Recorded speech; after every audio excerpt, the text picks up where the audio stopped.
ध्यान हे बाकी काही नाही तुम्हाला समजलं ना, तरी हे लक्षात घ्या, की ध्यानाने सगळ्यात पहिली गोष्ट काय होते, तर ते म्हणजे तुमचं स्ट्रेस कमी होतो. म्हणजे तुमचा ताण जो आहे तो रिलीज व्हायला सुरुवात होते.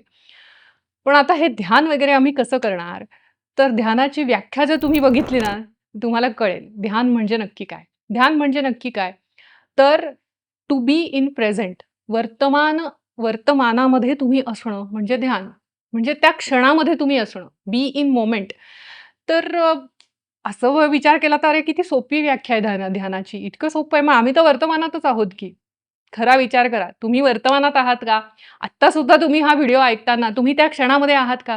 कदाचित मध्येच तुमच्या डोक्यामध्ये विचार येतात, की आता ऑफिसमध्ये काय चालू असेल किंवा मला काहीतरी कंप्लीशन द्यायचंय किंवा घरात जेवायला काय बनवायचंय. म्हणजे तुम्ही आत्ता हा व्हिडिओ ऐकतायत, पण मनाने तुम्ही इथे आहात का? त्यामुळे असं बऱ्याच वेळा आपलं होतं, की आपण दिवसभरामध्ये सगळी कामं करतो, पण मेकॅनिकली करतो. आपलं त्याच्यामध्ये लक्ष नसतं. आता तुम्ही आपण छोटासा एक्सपेरिमेंट करू बरं का. तर सगळ्यांनी जर तुम्ही घरात बसून हा व्हिडिओ आत्ता ऐकत असाल, तर हा पुढचा प्रयोग करा, मी जो सांगते आहे तो. सगळ्यांनी छानपैकी डोळे बंद करा आणि डोळे बंद केल्यानंतर केले का सगळ्यांनी डोळे बंद? येस. सो आता इमॅजिन करा, की तुम्ही एका जंगलामध्ये आहात. एक छान हिरवंगार जंगल आहे. त्याच्यामध्ये एक मोठं झाड आहे हिरवंगार आणि त्याच्यावर एक माकड आहे ते उड्या घेतंय किंवा लोंबकळतंय आणि तुम्ही त्या माकडाचा फोटो काढत आहात. केलं सगळं इमॅजिन? येस. आणि आता पुढे? पुढे काही नाही. फक्त डोळे उघडा आणि मला सांगा, की आता जे काही चालू होतं, त्याच्यामध्ये माझे जे काही स्वर आहेत ते तुमच्या कानावर पडत होता. आवाज तुमच्या कानावर पडत होता. पण तुम्ही शरीराने जरी तिथे असलात, त्या सोफ्यावर असलात, घरात असलात तुमच्या, तरी तुम्ही मनाने कुठे जाऊन पोहोचला होतात?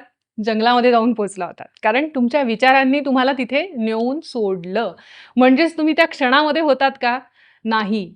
असंच आपलं होतं, की आपण त्या क्षणामध्ये कधीच नसतो. आपल्या मेंदूमध्ये अनेक साऱ्या फाइल्स या ओपन करून ठेवलेल्या असतात आपण, की आता ऑफिसचं काम आहे. अरे, आता मग मध्येच विचार येतो, "अरे बापरे! बॉसनी मला असं बोललं होतं." अरे, आता मुलांची ट्युशनची फी भरायची आहे किंवा काहीतरी संकट असेल, काहीतरी फॅमिलीमध्ये चालू असेल. ह्या सगळ्या गोष्टींनी आपण वेढलेलो असतो. अनेक साऱ्या फाइल्स आपला मेंदू ओपन करून ठेवतो. मग तुम्ही मला सांगा, कॉम्प्युटर सगळ्यांना आज माहिती आहे, सगळ्यांना येतं. जेव्हा कॉम्प्युटरमध्ये अनेक साऱ्या फाइल्स ओपन असतात, तेव्हा काय होतं? काही काळाने ते तसंच राहिल्या, त्या फाईल ओपनच राहिल्या. त्या कधी तुम्ही क्लोजच केल्या नाहीत.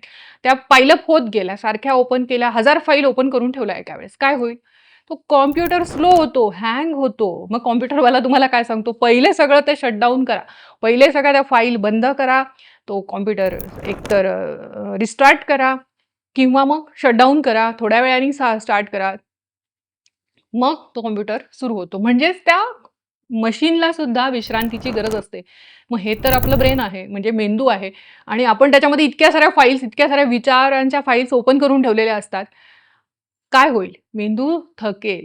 मग त्याला विश्रांती कशी देता येईल? जेव्हा आपण ह्या एक फाइल्स सगळ्या क्लोज करू तेव्हा. मग ह्या क्लोज कशा करायच्या? त्यासाठी म्हणूनच ध्यान म्हणजेच तुम्ही त्या मोमेंटमध्ये राहायचं.